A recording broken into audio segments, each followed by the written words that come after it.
let's always drink the good stuff. It's about food, art, travel, music, culture, lifestyle. It's interesting conversations with interesting people. And yes, sometimes it's even about drinking the good stuff. We're really happy and thrilled today that we have with us George Saikali. George, welcome to the podcast. I'm really happy that you're here today. You and I have been talking for a while. I've been asking you to come over and talk to our guests, our viewers. And I know you're a busy man, but I'm glad you're here today. Thank you very much. It's my pleasure. Thank you for inviting me. My pleasure. People know you as the leader of the YMCA in Glendale, and you've been in YMCA for a very long time, involved with different YMCA for a very long time. But sure. People want to know more about you personally. Tell us where you're from. Well, actually, I was born in Lebanon, and at the age of 13, I started getting into smoking with my friends. My mom caught me, but she did not beat me up or anything. And she said, hey, you know what? I think you have a lot of time in your hand. So there is a branch of Haifa's YMCA that came with the Palestinians. And she said, would you like to go? I want to sign you up. So she got me to the Y, and I stopped smoking since. I got into swimming. I learned how to swim, and then I got into martial arts through the Y. And you're from Southern Lebanon? Southern Lebanon. And how long were you involved at the Y in Saida? Until they closed, about 1978, and I came over 1980. So you came to the United States in 1980. Yeah. So you already were indoctrinated in the way the Y does helps youth and get some. You were involved already. Yeah. Well, the funny story is I did not know that the Y is a worldwide movement. Wow. So I'm walking downtown Charlotte. I went to school in Charlotte, North Carolina. Downtown, just wondering, I saw the emblem. And I said, oh, there must be somebody from Lebanon. So I walked in, introduced myself, showed him my ID and stuff, and I told him I'm looking for a job. And they said, hey, you know what? Get your WSI and lifeguard, and we always look for lifeguards. So I did, and I started part-time while I was going to college at Moorhead downtown, I think. I don't remember the name exactly, in Charlotte. Started as a lifeguard. That was my first job. And since then, you've been working with various Y chapters all over the U.S. Yeah, sure. When I came over, coming from North Carolina, I did not know people, but I never thought I would take the Y as a career. But I needed some money, I get to survive. So they said there's a lifeguard opening at the Burbank YMCA full-time. So I applied. Okay. I was bored, like watching swimmers, so I started getting into more like water aerobics, arthritis maintenance programs, and the classes grew. A group from the foothill, La Cañada Y, came in when their pool was closed. Two of them went to the CEO at the Burbank Y. They said, hey, this guy is really good. So the guy said, I need to meet with you. I said, oh, maybe I did something. Right. And he said, I hear you have a college degree. I said, yes. He said, would you like to have a job, a career at the Y? At that time, what am I going to lose? I said, yeah. Sure. And then I got caught with the mission. I really got excited about the mission. When you're like a lifeguard, you don't know what you're doing, certain things. Now we do. We pay a lot of attention in educating our lifeguards, our contact people about the mission of the Y. There is a purpose why the Y is growing and as a movement, community-based organization. And everything has to be tied into that mission. And what is that mission? It's actually to build, the way I look at it, is to put Christian principles into practice. Well, that's what the C stands for, right, in the YMCA? Correct. Young Men's Christian Association? Correct. And we do it through example and through actions. We do not deny anybody's entry. We took the essence of the Christian values and then like love, caring, support, responsibility and stuff, and we put them into our programs. But we're extremely inclusive. And as anybody goes to the Y knows that we're very welcoming. We create, it's an environment by design. Well, it's a wonderful, I'm talking about the one in Glendale that you're the CEO of. Correct. And it is a very welcoming place. It is a very hospitable, very friendly staff, very helpful. Thank you. And I think it's you set the example, you set the leadership. Thank you. And your staff implement that. That's a wonderful environment for kids to be in, for older kids to be in, even Yes, adults. Yeah. How has the mission worked or helped kids along the way? You've been there. How many years have you been working with the Y now? Total, Yeah. 41. 41. Wow. Okay. 15 in Glendale. 15 Yeah. in Glendale. And you've seen changes, a lot of changes over Yes. the years, Yes. culturally, socially. How has the mission of Y been consistent in implementation of its mission and helping the community, its members over the years? Thank you for this question, by the way. It's actually, the mission stayed the same. It's just that what we do is we're really creating that community environment where everybody's expected to extend their comfort level to accept others. Because we're highly, as you know, Glendale is a highly diversified community, and you got to accept others so they can accept you, so we can grow together. So the environment at the Y is by design to make sure anybody opens the door feels welcome, no matter who they are. Now, I've always been passionate about youth programs. I'm also passionate about seniors programs, since I am now. I qualify. Youth programs, one time somebody asked me, I know the Y is several things in one, several operations, but what would be the most important thing the Y can give to a kid's life? Mm-hmm. I thought about it and I said, you know what? It's simple, self-confidence. Because if you instill self-confidence in kids, they're going to become successful. The difference between can and cannot do is huge. Right. All what you need to do is watch either the martial arts or swimming when people start, or gymnastics, or youth in government teaching leadership, or camping program, and you watch the transformation of the kids inside more than just the muscles. Mm-hmm. And it's more leadership, but it all starts with building that self-confidence. And we cannot do the parents' role. We always talk to the parents that we are here to help you, but the kids must feel loved from the family first, then the community, so we can ensure they become healthy leaders and healthy kids, healthy adults.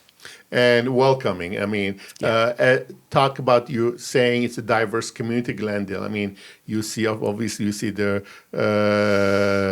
Armenian, you see the Arab, you see the Hindu, you see the Latinos, Filipinos, Koreans, white. Everybody's there. Everybody go there, yep. And everybody works out side by side. They play side by side. They swim, and it is a wonderful environment, and it's a safe environment for kids to be there. Yes. What are some of the programs you offer? Let's talk about kids first. Yeah. That offer at the Y in Glendale particularly. And we are actually planning to even expand the program offering that we have. Swim lessons, we're known in Glendale in the whole area for our swim school. It's one of the best. We average about 300 to 400 kids in swim lessons a month. Wow. Yeah, it's a big program. We're also known in Glendale for Camp Fox. We are back in Catalina Island. It's a 1-week stay. We are back by 2008. We're going to have 8 weeks of in the summer and family camp, totaling about 2,600 kids going to camp. You mean 2028? 2028, yeah. It's a tremendous opportunity. See, I don't look at 8 weeks of camping for kids. Yeah, 1 week each. Correct. Yeah, and we charter boats. You should see, like when all the kids go on the boat and go to Catalina Island. And how many kids per week? 300 something. Wow. Yeah. So it's about 2,400 kids. Yeah, Wow. and it's driven by volunteers. I have over 240 volunteers that created the culture of camp. And why do I highlight camping?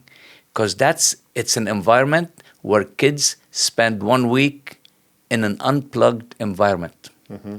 They have to live with someone they've never known before, build that social skills, because I got to tell you, as the more we go into AI, the more we are going to see the emotional, social side in us suffering.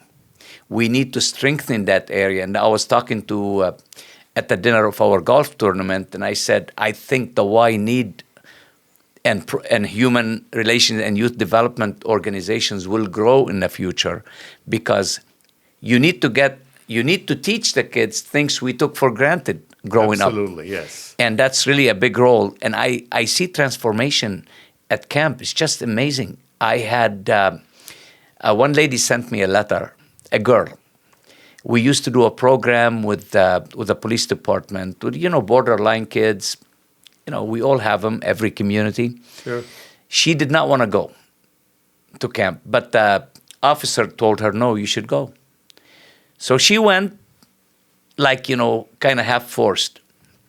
She sent me a letter, because by Wednesday, they start on Sunday.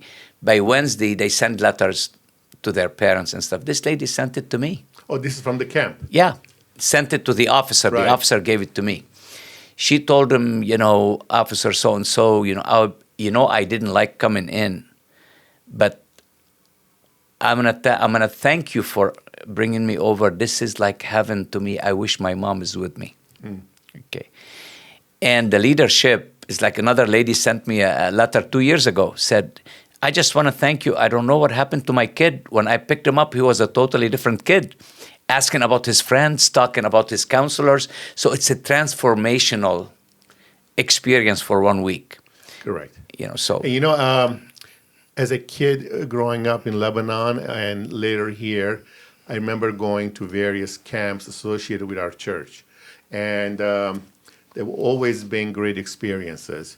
You've come back having formed great relationships with a lot of your friends and the leaders. And also, it gives you a sense of independence. Yes. And you grow during that week, and you carry that with you for the rest of your life.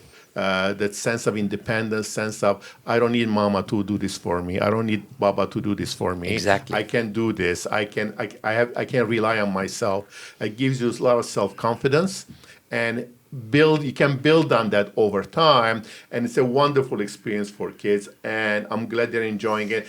Recently, I've been watching some videos of the kids having fun. It seems like it's an amazing place, beautiful location, Catalina Island. Catalina, right? Catalina. And beautiful location, beautiful campgrounds.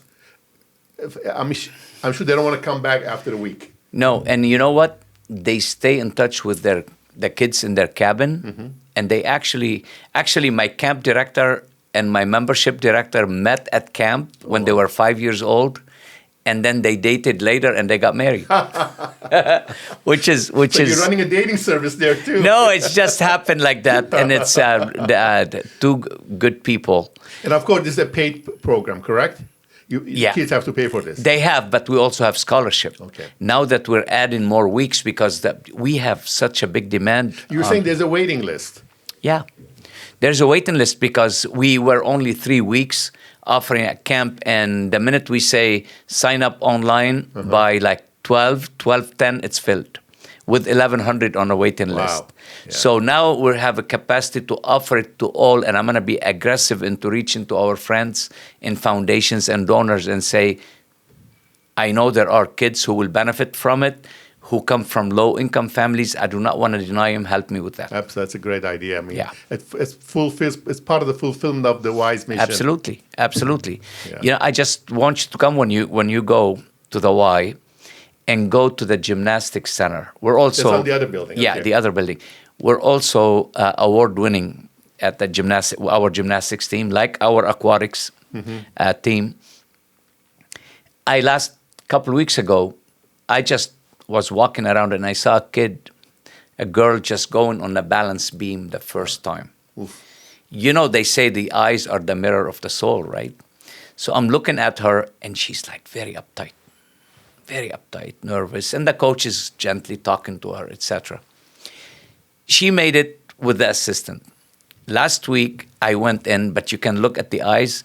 She went up and did it by herself, and the change in her eyes was enormous. The difference between, again, I can and I cannot. We want to eliminate I cannot to I can. That's how we build leaders. Absolutely. What are some of the other programs for kids besides aquatics, besides gymnastics, and that Camp. you're offering right now? And we also have martial arts for kids. And that's one of the things you teach also, correct? Yeah, I do. I love martial arts. I learned it at the Y at the beginning, and then later on I went to Japan and all that. But it changed my life. Then I say, if it changed my life, then obviously it's working. Right. And then I like to use the same tools to help people in that, like martial arts, for example.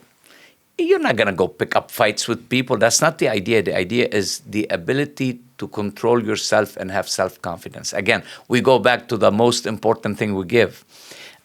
We also have kids Zumba, and we're about to open a teen center in the other building on the second floor. We just hired someone to do that. We want to grow into youth, and we want to grow into seniors also. You do see a large age spectrum between kids all the way to seniors who are there. You also offer basketball. Oh, yeah. I mean, it's a great program that's going on there. It is.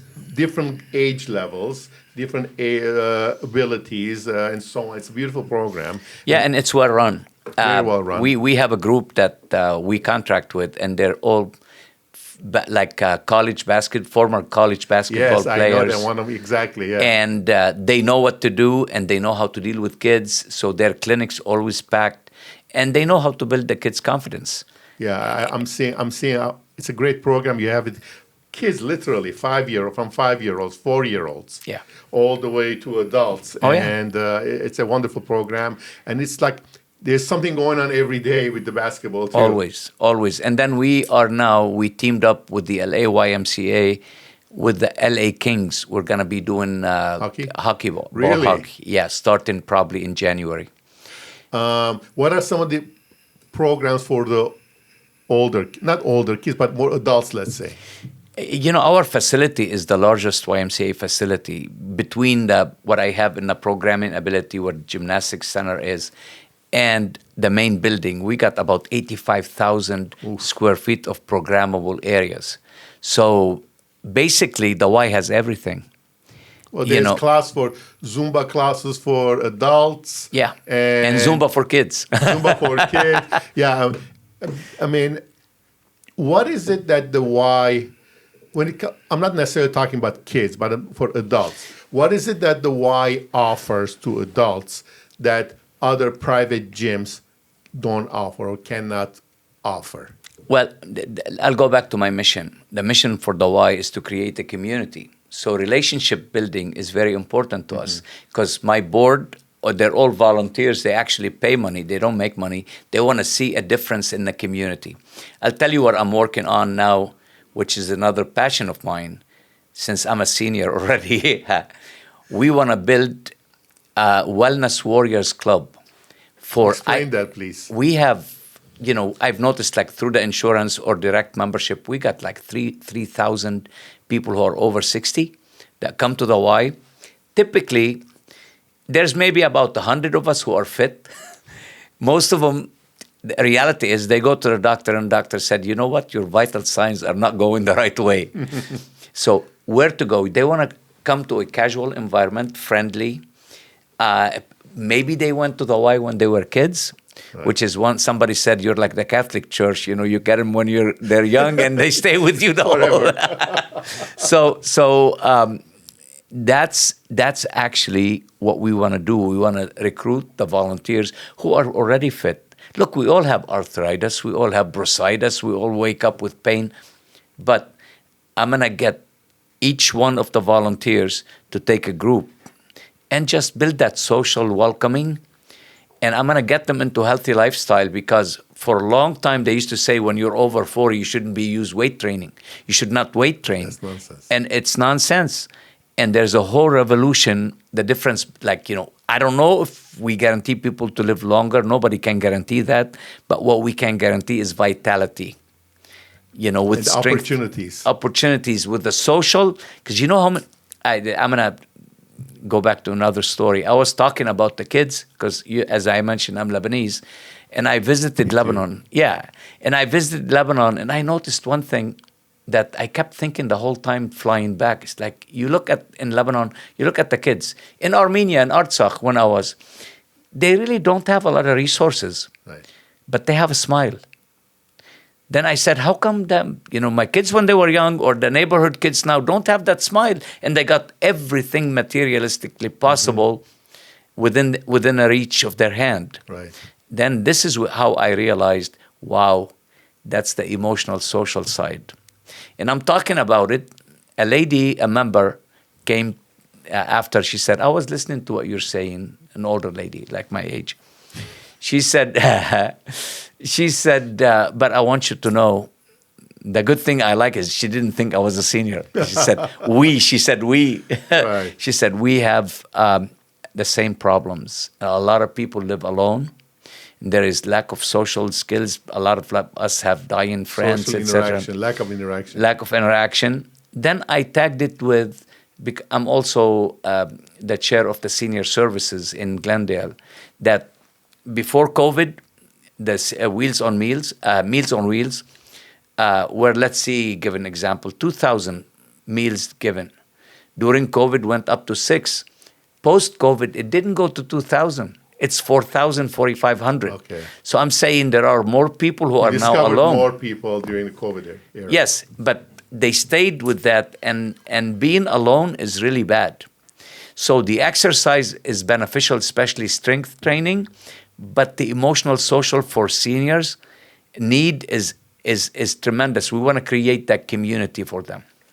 I mean, from what I've seen, it is a community center. You have a lot of events going on there, whether it's private or organized by the Y, whether are the chambers of commerce holding meetings there. Yes. You have a gallery there where people have the art gallery there, where there are receptions there, art exhibitions. Can you talk a little bit about this as well? The community in the sense that it's a place for people to come, whether they're members or not, but they're being drawn in because of the environment that the Y has created, Glendale Yes. Y, under your leadership. No, thank you. But it's the difference between being a community center and a center for the community. And we are, at the end of the day, community-based organization. So when I came in 2010, the lobby, that is welcoming lobby now, had 3 offices and had no windows. Wow. And I said, okay, we have to create, because I read this book called The Third Place. Yeah. I was flying back from D.C. at that time, and kind of opened my eyes, saying that traditionally that the community builders, believe it or not, were like your neighborhood bars, the barber shop. They were being eliminated because of the bigger development coming in. Right. So that places for people to connect with their neighbors are disappearing. Then I said, wow, the Y could be the third place. Mm-hmm. Then we start building the welcoming area. And you can tell with, people come sit, and sometimes they talk to each other. They build friendship, I hope. There is a need of opening up and building friendship in any community, but my community is Glendale. Right. And I want to make sure people are happy being there, happy in the community, and they're provided the best service as far as the Y concerned, regardless of income, because we do have a sliding scale. And the fact that a lot of the chambers of commerce hold their meetings there speaks volumes about being a place where people can come, can gather, can meet, can interact, can learn from each other, and do the business of the chamber or the association, what have you. I think you've cultivated a very good place for this to happen, and that's wonderful. How many members do you have in Glendale? Before COVID, we had about 4,000 units. We're now about 3,000 units. 3,000. And That's including a family, like your family is 1 unit. Okay. Of course, there's a... But the whole constituency is bigger than that. Okay, tell me about that. Because, like the ones who go to camp, Right. not included in the membership. I'm thinking the constituency is about 6,000. Okay. What is the relationship between Glendale Y, let's say Burbank Y? We're both like Burbank Y is part of the Los Angeles Metropolitan Y. We're separate 501c3. We're independent. We work closely together, but my board, members of the board, and myself decide what we need to do locally for Glendale. Okay, and is this the same relationship you have with the Y in Chicago or Y in Berkeley, let's say? Yeah. Yes. Same thing. Yes. And members who are if someone is a member of Glendale Y can participate and go and work out and do whatever they need to do at a Burbank Y or at the Chicago Y? Correct. There's no...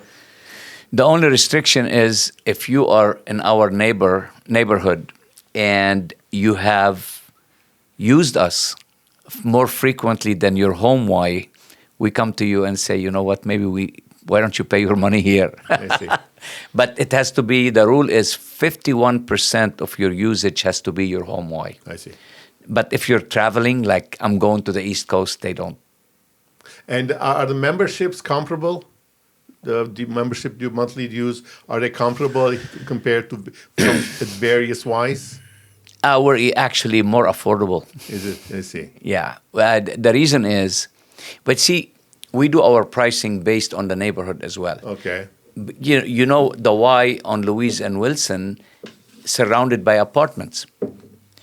And I think I have to be mindful about the ones who are coming in, leasing an apartment for $3,000-$4,000. I want to make it, even the pricing has to be attractive. I don't want them to get intimidated, say, oh, that's too expensive for me. Then after that, we even give sliding scale. But I mean, unfortunately, rents are so ridiculously high in Glendale, so Yeah. It's an expensive place to live. I mean, if you make right now, and I don't want to get into politics, but if you make $100,000 in Glendale, it's not enough. Mm-hmm.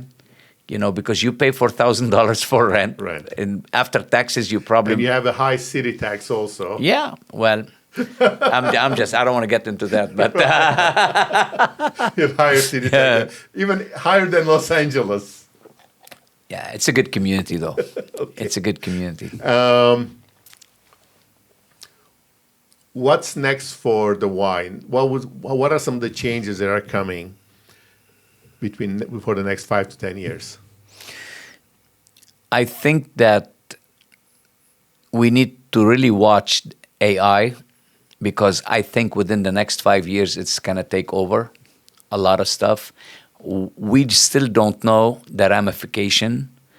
I know for a fact, my belief is that it's going to make our kids' brain lazier, because when I went to school, I had to memorize the multiplication the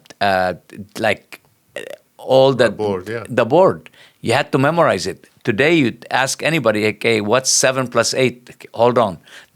And it's going to get worse. Right. So we need to pay attention to the ramification and decide what we can do best to address that. Because I always joke about this, it says the why. It starts with a question, why? And then we have to figure out what we can do alone and in collaboration with other entities in town. But it's hard to tell right now where the need is going to take us. And how the Y would adapt towards that needs. What you need to do to work with or combat or survive in a sense. Yeah, actually, human relation aspects of things like us and bartenders maybe and stuff, they're going to be on bigger demand, because where would you send your kids after AI and the computer? You want them bar. No. Why? Yeah, the adults, I'm saying. Yeah. but the kids have to come into a place where they can build their social emotional balance. Mm-hmm. Yeah. And no one can know for sure, but I think the need for organizations, human relation-based organization, is going to grow. You've talked about how you have a sliding scale for members in the community, so make sure that people are not excluded, they participate. Sure. But those don't cover the costs of the Y, correct? No, we actually You do a lot of fundraising outside of we do Can you fundraising. talk about that, please? Well, fundraising is essential to help us with not to turn anybody away in the programs, but having 2 buildings and one that we lease, we rent out. 3 building is a big campus. Right. We're in charge of the maintenance of 2 of these big buildings, and I focus more into the community support to help me keep the facility at tip-top shape, because I want to make sure that it is the Taj Mahal, but you don't need to be a prince to get in. But so you are doing corporate fundraising. We do it annually. I've seen the names of the corporate donors and everything. Correct. We do it annually for operation, and then we do capital. We just did, as you probably noticed, $2 million renovation down in the first floor to make it more welcoming. Yes, absolutely. That looks very good. The fundraising for capital is ongoing. Fundraising for giving scholarship is ongoing. You'll be surprised how many people in our neighborhood still making 50, 60,000 a year. Mm-hmm. People think they're all like, Glendale is rich. No, look at the stats. Right. And you find out there are people who are really hurting. And I want to be mindful of that. And again, not exclude the kids coming from those families. Exactly. To get the same, to be in the same healthy environment, to as the motto is, what's the motto of the Y? Health, mind, and soul? What is Mind, it? body, and spirit. Mind, body, and spirit, exactly. That used to be the old one, which The I old kept. one. I believe in it, actually. I kept the logo in there because that's a tripod Right. that builds a good human being in the future. If you're not connecting those 3 tripods together, you end up with an unbalanced human being. Mm-hmm. And I really still believe in the old, mind, body, and spirit. Right. And instead of spirit, you could say, if you don't have to go to church, but it could be social, emotional. And I really think that no matter which political background people have, I'm sure everybody agrees that when kids, before they get into competitive adulthood, we want them to start on equal footing. Something that I'm really concerned about is that the gap between kids who come from low-income families versus like your kids, my kids, and upper income used to be before COVID 2 years in education. Now it's over 3 years. Really? Yeah, because these studies So there's nationwide. public schools versus other kids are private schools. Is that the determining factor? No, I don't know what the factor is, because even the public school kids who go to public schools, they're ahead of the public schools kids who graduate from lower income areas. These are national stats, not just in California. And I want to make sure as much as we can to address the question, how can we help those kids to reach that starting line equally with others? So to that point, does the Y offer any tutoring? We do on our after-school program. We Really? have. Okay, tell me about that, please. I didn't know. We have that was- almost 300 kids on campus. Really? Yeah. Tell me about that. Please. How does that work? We are based on 2 schools right now, Glen Oaks and Capel, And these are elementary schools? elementary schools. I think you should start at elementary schools. Absolutely. I mean, absolutely, yes. And we help them with homework. We stay with them until the parents come and pick them up. These are done at After the school. schools. At the school. On school campus. Not at the Y. On school and campus. these are run by Y staff members? Correct. Very interesting. Yeah. And so there are about, 200 kids in each school, roughly 100 kids? No, between both, we're about 270, 280, but we have capacity to 300. We're growing. And these programs are handled at the cafeteria or at the assembly hall somewhere. The reason why it's affordable, because also in partnership with the school was mindful not to make it expensive, so they host us there at no cost, which is great.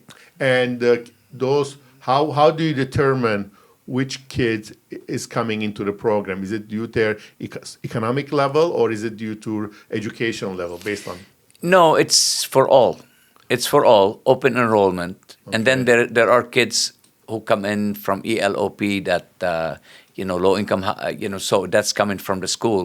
But we take them all. We don't turn anybody. And you are actually doing homework with them or working on their classes, on their schedules, whatever? We do homework, we do social skills, we do all the stuff. Like we have an opportunity for 3 hours every afternoon. No, absolutely. I think I did not know about that. That's wonderful because that helps a lot of people, a lot of kids who otherwise maybe just sitting there or watching TV or playing on their tablets. Correct. And how many staff members do you have in each school?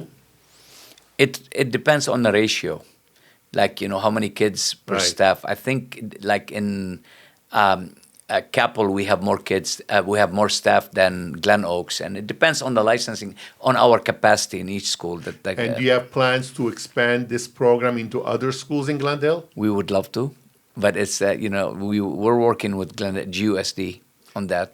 Is it the Glendale Unified that has to make the decision, or is it a matter of funding also? No, at Glendale Unified, we really have a great partnership with Glendale Unified. And, I don't know if you know that the community high school, daily, they use our gym as their physical education. Oh, really? Okay, Yeah. I didn't know that. All right. Yeah, that's really how the relationship started. We have several things with the Glendale Unified. Youth in Government is another huge program, which I'm a strong believer in. Again, talking about leadership and understanding democracy. How can we be in a democracy when we don't teach our kids what democracy is? Absolutely. And what kind of response are you getting from the kids that you're working with at these two elementary schools? Very good, actually. And how about from their parents? From their parents, they're very happy. I taught my staff, and I hope they're doing that because I don't run the program directly, is that the most important thing when my kids are 34 and 30 now, but when my kids were young is when I come to pick them up from an after-school program, a counselor will tell me, hey, you know what? This is what Lara did today, something good. That made me less guilty because as a parent, you want to say, oh my God, my kids are here and there, but because necessity of life, a lot of times single parents or two parents working just to make a living. And we need to be there to support them. And I find out that if they say something nice about my kid, it goes a long way. It's gratifying. And obviously teachers are noticing a difference in the reading levels or math levels of these kids who are in this program, who are benefiting from this program. Yeah, this program is new, so we haven't measured it yet like that. We just started a year ago. Okay. Well, I think it's wonderful. I think it's really commendable. Not only you're helping these kids, you're also raising future members of the Y. Yeah. Well, that's how it works. Right. You get them young, right? That's it. And when the guy told me this, I said, he's not that far from the truth, actually. Right. I've had people who are in their 80s, who are in tip-top shape. They said when I was a kid, I used to lift weights at the Y. So the comfort zone, the Y is part of their lives. And then we had a gap because after high school, we just start treating people like adults. But the reality is they're still going to college and stuff. So we designed a special affordable rate for them. And that population between, I'd say,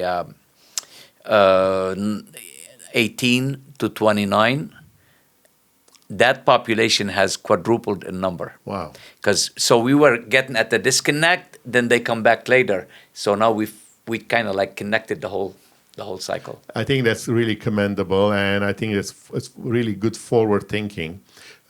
Keeping them in the loop, so to speak. Yeah. So there's because it's just keeping them in the loop, and so they can continue coming and not only benefiting themselves, but benefiting the overall community and the Y and so on.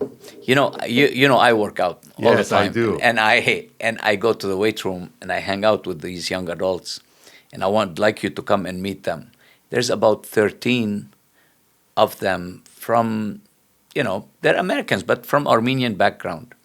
They go out together and they don't go into alcohol heavy. They're very healthy, and now they're getting ready to get married. And I'm saying, wow, I've been there for 15 years. They were really kids when they started, but they started with the Y when they were kids.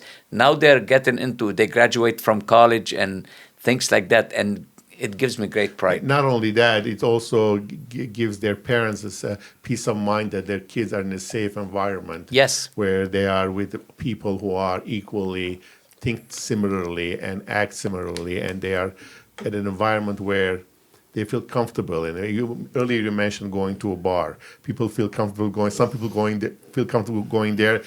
This is the other place, the third place, as you mentioned, where people come in, they feel comfortable being, they enjoy being there. It's a good environment for mind, body, and soul, and it's wonderful. This is great. George, I really appreciate you coming by today. I learned a lot.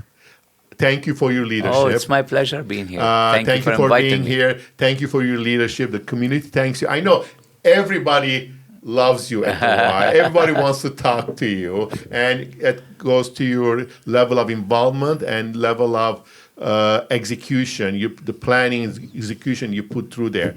I appreciate being here again. Thank you very much. And remember, always drink the good stuff.